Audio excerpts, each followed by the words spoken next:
बिस्मिल्लाहिर्रहमानिर्रहीम। आज हम इसमें मारफा की किस्में देखेंगे।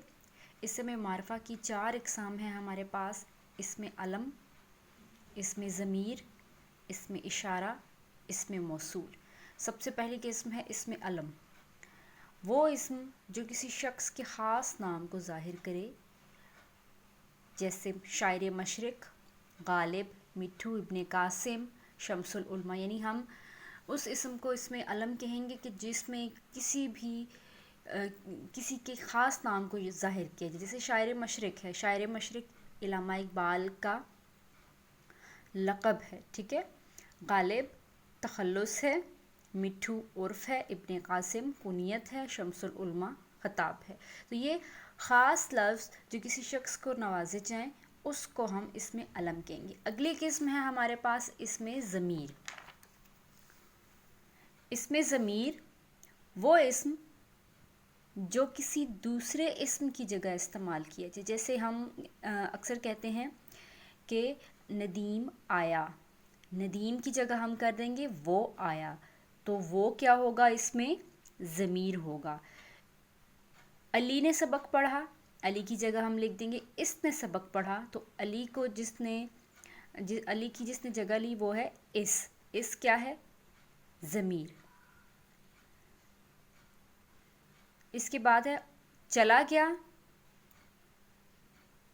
वो चला गया, तो हम क्या कहेंगे यहाँ पे, ये क्या है, इसमें ज़मीर है, जिसको इंग्लिश में प्रोनाउन कहते हैं।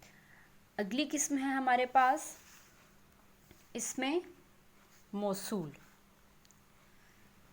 इसमें मौसूल क्या है, वो इस्म जिसे किसी जुमले के साथ लगाए बगैर इसके मायने समझ में ना आए, यानी जो, जिस, जैसे, जिन्हें, कोई, इनको जब हम किसी चीज़ के साथ लगाएंगे तो ये मुकम्मल मायने देंगे, वरना ये मुकम्मल मायने नहीं देते, इनका कोई हमें समझ नहीं आती। वो तमाम तर क्या होंगे, इसमें मौसूल होंगे। जैसे जो, कोई, जिस किसी ने, जैसे आपने, जिन्होंने पढ़ा।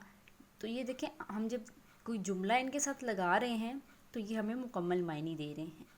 अगली किस्म है हमारे पास इसमें इशारा। वो इस्म है जो किसी चीज़ की तरफ इशारा करने के लिए बोला जाता है, जैसे ये और वो आया, ये किताब है, वो काम कर रहा है, ये पढ़ रही है।